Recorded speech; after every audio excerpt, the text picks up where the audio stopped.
The last moving box was sealed with a piece of my soul. I watched the packing tape glisten under the harsh, unforgiving light of the bare bulb in the empty living room, the very same room where my son, David, had taken his first unsteady steps.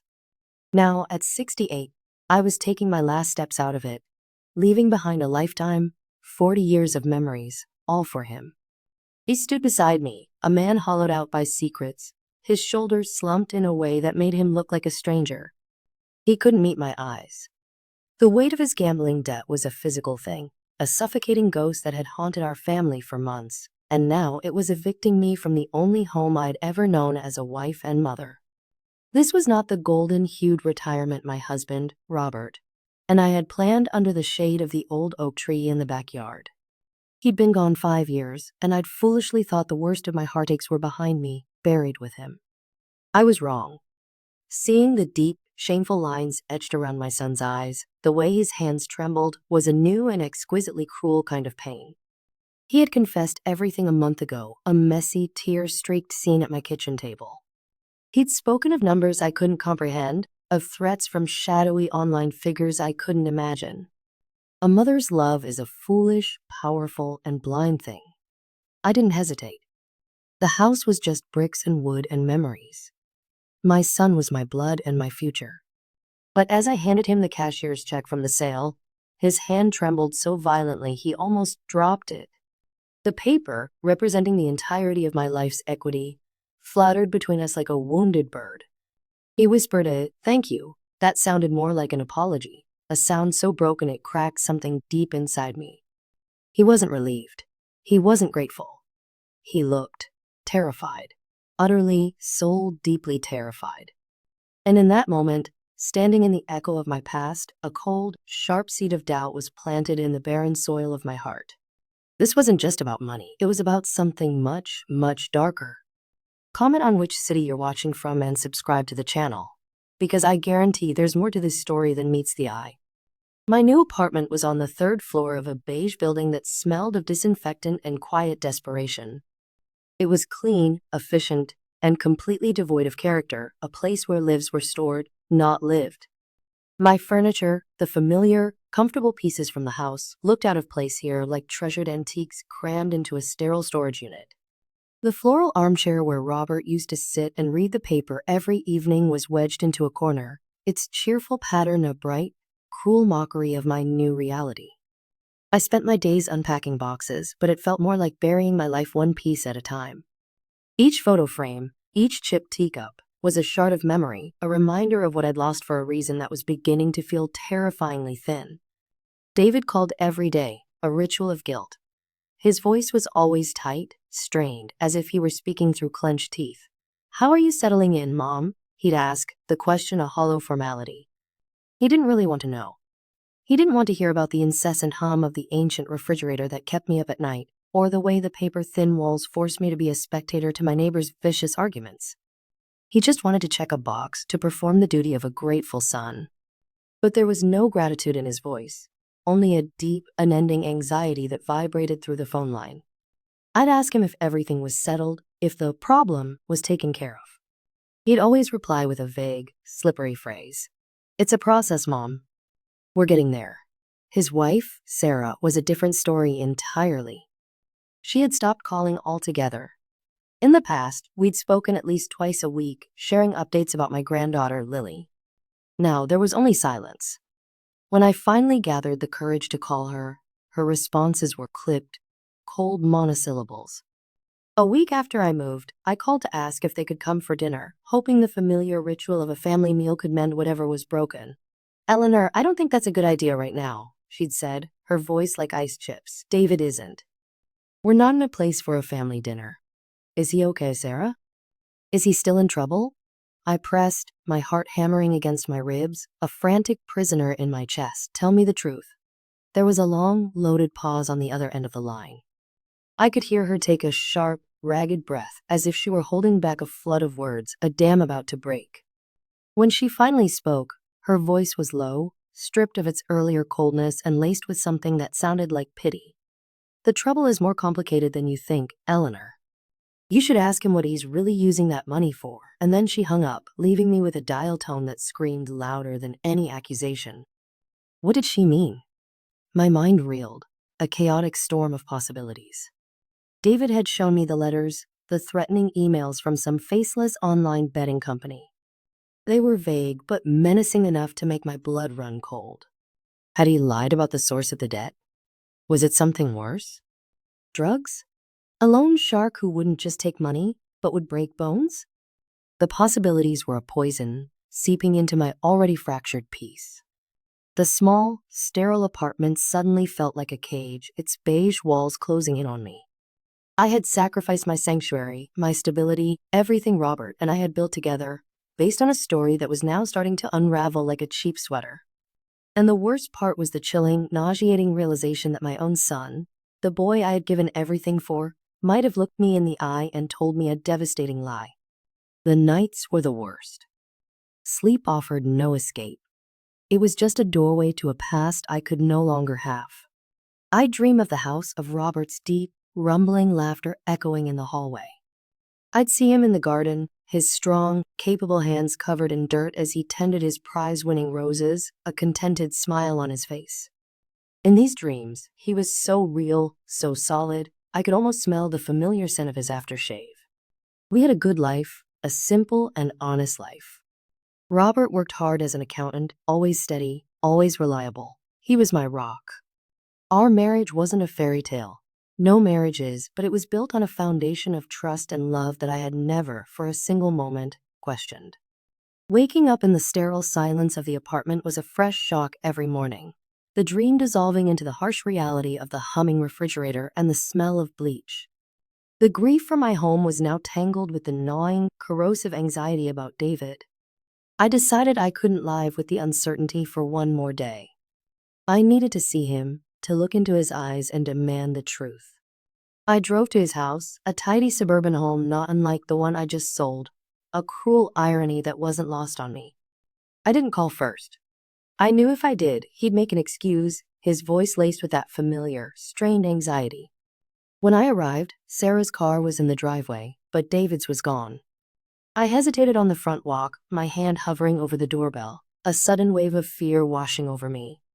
My relationship with my daughter-in-law had always been polite, if not overly warm. She was more modern, more direct than I was, and I often felt she saw me as a relic of a bygone era. But her words on the phone echoed in my mind, a desperate warning. She knew something. Maybe she would be the one to finally give me the truth. I rang the bell after a long moment that stretched into an eternity. The door opened. Sarah stood there, her face pale and drawn, her eyes red-rimmed and swollen as if she'd been crying for hours. She looked surprised to see me, but not angry. She just looked defeated. "Eleanor," she said, her voice barely a whisper. "What are you doing here?" "I had to come," I said, my own voice trembling slightly. "Sarah, you have to tell me what's going on." "I sold my house. I gave him every single penny I have in this world if he's in more trouble." "I have a right to know." She stared at me, her expression a painful mix of frustration and compassion. She opened the door wider, a silent invitation into the heart of the storm. "Come in." I followed her into the pristine kitchen. The house was unnervingly quiet. My granddaughter, Lily, was a whirlwind of noise and energy, but the house was still, holding its breath. "Where's Lily?" I asked, a new knot of dread tightening in my stomach. "At my mother's," Sarah replied, busying herself with making coffee, her movements jerky and agitated, as if her own body were betraying her. "We thought it would be best for her to be away for a while." My blood ran cold. "Away? Why?" "Sarah, you're scaring me." She finally turned to face me, her hands gripping the edge of the marble counter so tightly her knuckles were white. "David didn't want you to know. He was trying to protect you. God, he's always trying to protect you, and it's tearing him apart." "It's tearing us apart. Protect me from what?"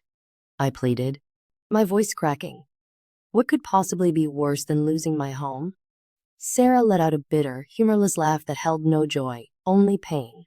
"Oh, Eleanor," she said, shaking her head as she finally met my gaze. Her eyes were filled with a sorrow so deep it took my breath away. "It's not his debt.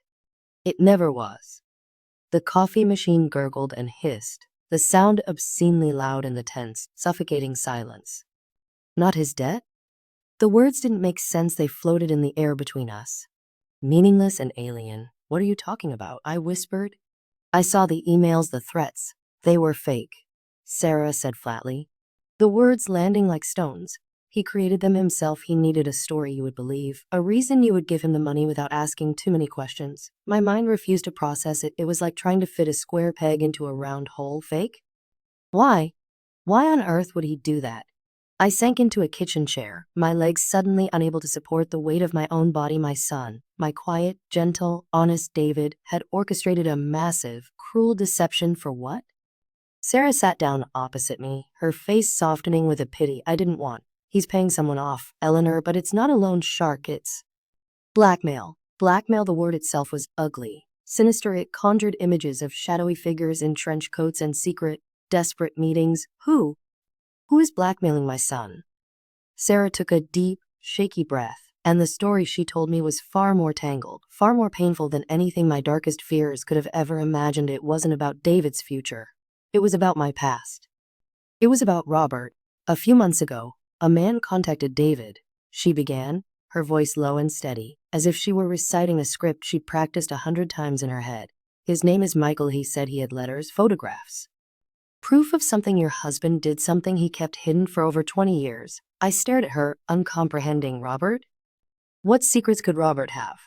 He was the most honorable man I knew. This is ridiculous. It's a scam. That's what David thought too, Sarah continued, her voice gentle. Ignoring my protest, he met with this man, ready to call his bluff, to threaten him with the police, but Michael had proof. Eleanor, he had everything. She paused, her eyes searching my face, as if gauging my strength for the final, fatal blow. Robert. He had another family. The world tilted on its axis. The kitchen walls seemed to ripple, the floor dropping out from under me. No, I said, the word a strangled gasp, a desperate denial against an incoming tidal wave. No, that's not possible. You're lying. This Michael person is lying. I wish he were, Sarah said softly, her voice filled with an unbearable gentleness. Robert had a long-term affair with a woman named Maria. They have a son, Michael. He's 25 years old. 25. My brain, thick and slow like mud, did the math. 25 years ago, David was in college. Lily wasn't even a dream yet. Robert and I were supposed to be happy. We were happy. I remembered that time vividly, anniversary trips to the coast, quiet evenings at home watching old movies, planning for the future we thought we owned. It was all a lie. The entire foundation of my life, the bedrock of my 40-year marriage, was a lie. Robert supported them financially, Sarah explained, her voice a soft, relentless drone of truth. He was sending Maria money every single month. After he passed away 5 years ago, the payments stopped. Maria has been struggling, and recently, she got sick. Very sick. She needs expensive medical care she can't afford. Michael is desperate. He said he didn't want to hurt anyone, but he found David's name among his mother's papers and reached out. He asked for money to cover his mother's treatment and to help them survive. I felt a wave of nausea, hot and acidic, rising in my throat. The air was thick, unbreathable. So it is blackmail, I croaked, the word tasting vile. David doesn't see it that way, Sarah corrected me softly. He sees it as a responsibility. A mess his father left behind that he has to clean up. He couldn't bear the thought of this secret coming out, of it destroying your memory of Robert. He said the truth would kill you. So he invented the gambling story. He knew you'd do anything to save him, but he didn't think you'd do anything to clean up a mess left by the husband you adored. The pieces clicked into place with a horrifying, deafening clang. David's terror. His shame. His inability to look me in the eye. The money from my house, my home, my life, wasn't going to some faceless corporation. It was going to my dead husband's secret family, to the woman he betrayed me with, and the son I never knew existed. I hadn't sacrificed my home for my son's mistake. I had sacrificed it for my husband's betrayal. I started to laugh. It was a terrible, broken, guttural sound that bubbled up from my chest. I laughed until tears streamed down my face, until I was choking on the sheer, cosmic absurdity and the agony of it all. My perfect marriage. My honorable husband. The life I had cherished and protected in my memory. It was all a mirage. Robert, my Robert, had lived a double life, and I had been the oblivious, trusting fool. The woman who had given him everything. I began to sift through my memories, re-examining them under this harsh new light, a detective at the scene of my own life's crime. The business trips that seemed to happen so frequently, especially on weekends. The vague answers about late nights at the office. The time I found a receipt for a delicate pearl necklace in his coat pocket, a gift I never received, which he'd brushed off as a mistake, a gift for a client's wife he'd been reimbursed for. I had believed him. I had always believed him. How could I have been so blind? Or had I simply chosen not to see? The love I felt for him, which had been a warm, comforting blanket even after his death, now felt like a leaden shroud. The walls of the house I had sold were not built on love and happy memories. They were built on lies. Every anniversary card, every whispered, "I love you," every shared glance across a dinner table was now tainted, poisoned by this monstrous revelation. "Eleanor?" Sarah's voice broke through my haze of pain, her hand gently touching my arm. "Are you okay? Was I okay?" I had just learned that the last 40 years of my life were a sham. I had been rendered homeless by a ghost's infidelity. I was a 68-year-old woman living in a sterile box because my dead husband had a secret son. "No, I was not okay. I need to see him," I said, my voice eerily calm, the eye of the hurricane that was raging inside me. "Who? David?" "No," I replied, standing up, my body feeling strangely light, disconnected from the storm. "I need to see this man. This Michael." Sarah looked horrified. "Eleanor, I don't think that's a good idea. David has been handling it. He's meeting him this afternoon to give him the final payment." "Where?" I demanded, my grief crystallizing into something else, something hard and sharp and cold. Anger. A cold, furious anger I hadn't felt in years. I had been protected, sheltered, treated like a fragile old woman who couldn't handle the truth. I had paid the ultimate price for this secret, and I would not be kept in the dark any longer. Sarah, seeing the unyielding, flinty determination in my eyes, finally relented. She wrote down the name of a small, quiet park on the other side of town. I drove there in a daze, my hands gripping the steering wheel so hard my knuckles ached. The familiar streets of my town looked alien, distorted. I saw happy couples walking hand in hand, families playing with their children in the afternoon sun, and it all felt like a performance. How many of them were living a lie, just as I had? The park was quiet, mostly empty on a weekday afternoon. I saw David's car parked near a grove of ancient oak trees. I parked a short distance away and got out, my heart pounding a frantic, painful rhythm against my ribs. I saw them then. 2 men standing near a bench under the largest oak tree. One was my son, his posture stooped with the weight he carried. The other was a younger man, tall and thin, with dark, worried eyes and a familiar jawline. Robert's jawline. My breath hitched in my throat. It was like seeing a ghost in broad daylight. This was him. This was the living, breathing proof of my husband's monumental betrayal. I watched from behind a tree as David handed him a thick manila envelope. The young man, Michael, took it, his expression not of triumph, but of profound sadness and exhaustion. He said something to David, and even from a distance, I could see the gratitude in his posture. This wasn't the transaction of a blackmailer and his victim. This was something far more human and far more painful. That's when I started walking toward them. My feet moved as if of their own accord. I didn't know what I was going to say, what I was going to do. I just knew I couldn't hide in the shadows of this lie anymore.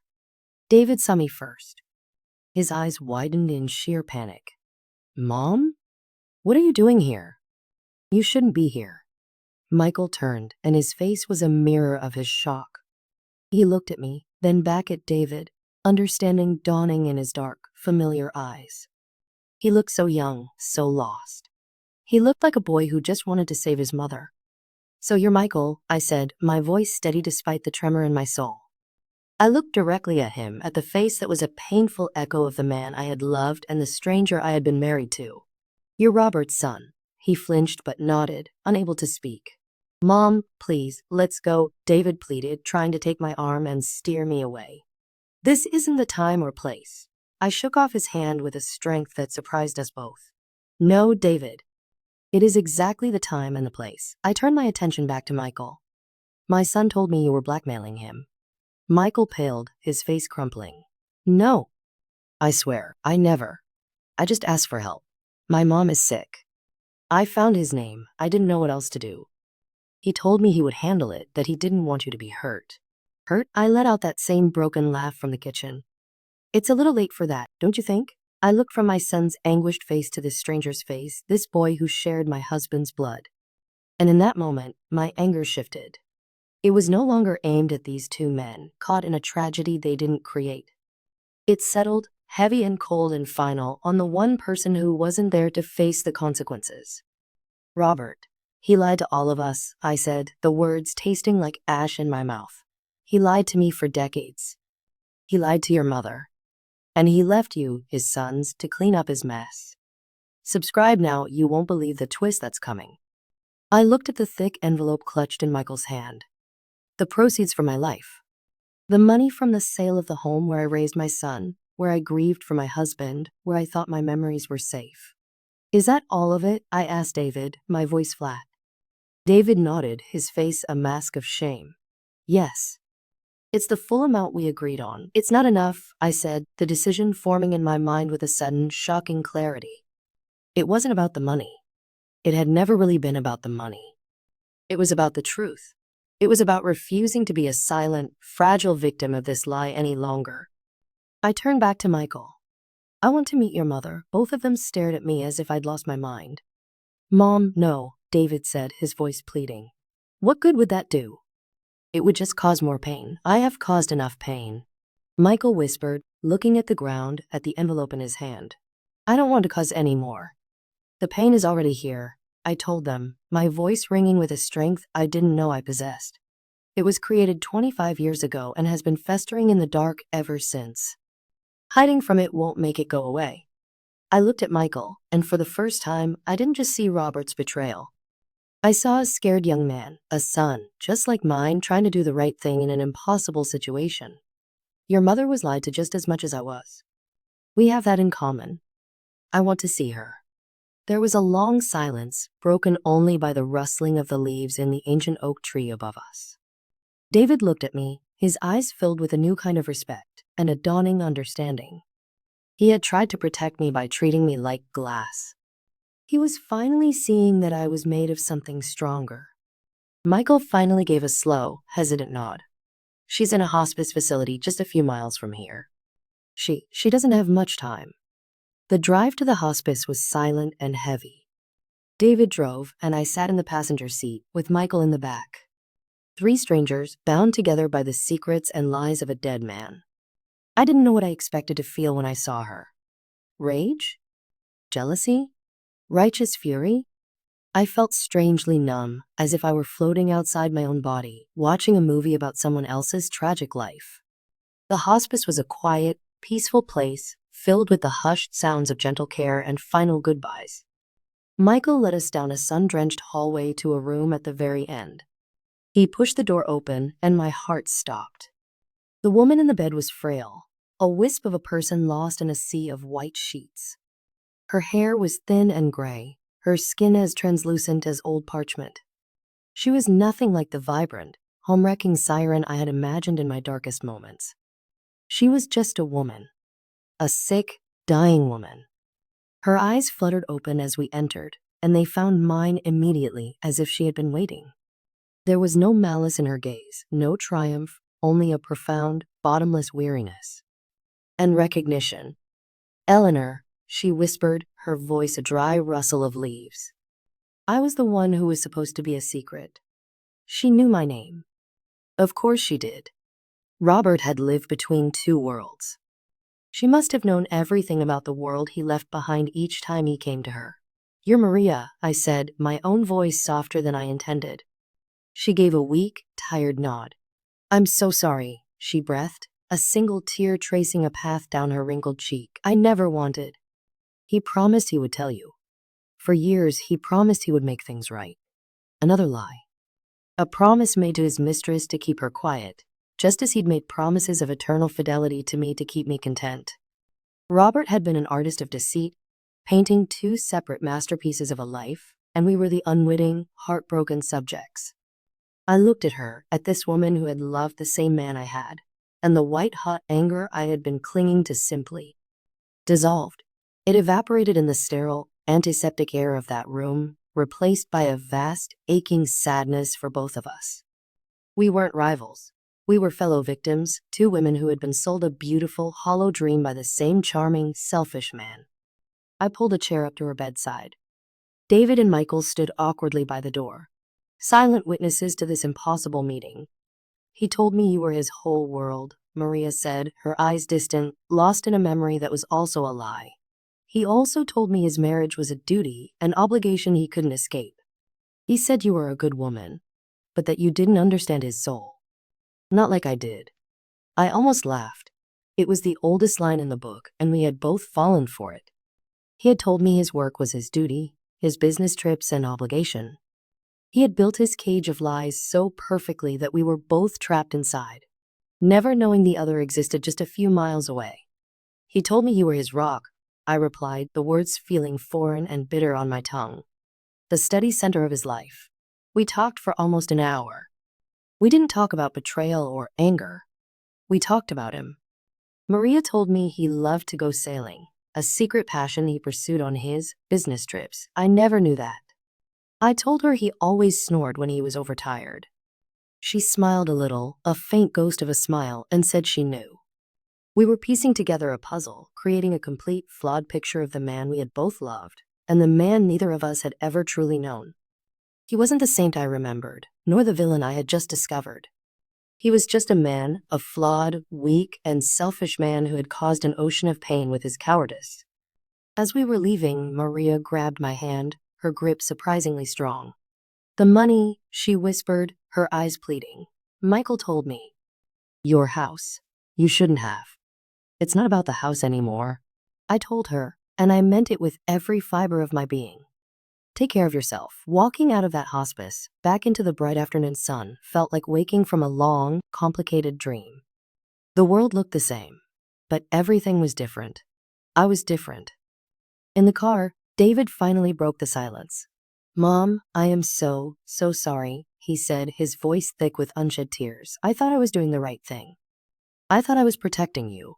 "You were protecting a memory, David," I said, turning to look at him, really look at him, for the first time in months, and that memory wasn't real. "We can't build our lives on lies." I reached over and put my hand on his arm. "You're a good man. You tried to carry a burden that wasn't yours to carry. But no more secrets. From now on, we face the truth together." He nodded, a tear finally rolling down his cheek.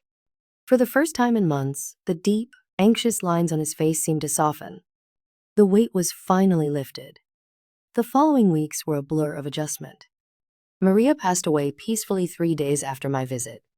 David and I went to her small, quiet funeral. I stood in the back, a stranger to everyone there, yet deeply connected to the reason we had all gathered. Michael saw me and came over. He didn't say anything. He just gave my hand a brief, grateful squeeze. We were not family, and we never would be. But we were no longer enemies. We were just two people, navigating the wreckage someone else had left behind. My little apartment started to feel less like a prison and more like a blank canvas. I arranged the furniture in a way that was mine, not a faint, sad echo of a life I used to have. I hung new pictures on the walls, photos of David, Sarah, and my beautiful granddaughter, Lily. I kept only one photo of Robert, a small one from when we were very young, before the lies had started, or at least before they had grown so large. I could look at that young man and remember the boy I fell in love with, without letting the man he became cast a shadow over my entire life. One evening, David, Sarah, and Lily came over for dinner. My apartment was small, and we were all squeezed around my little dining table, but it was filled with genuine laughter for the first time. Lily was telling me about her school play, her face animated and bright. David and Sarah were holding hands under the table, a simple gesture that spoke volumes about the healing that had begun. As I looked at them, at my family, a profound sense of peace washed over me. I had lost my house, the beautiful monument to a life that was half lie. But I had gained something far more precious in its place, the truth. And with it, I had found my son again, Not as a broken man I needed to save, but as an equal, a partner in building a new future on a foundation of honesty. My life at 68 was not what I had planned. It was smaller, simpler, and bore the scars of a painful past. But it was real. For the first time in a very long time, I was living without ghosts. And I was finally, truly home. Comment which part of the story left you speechless.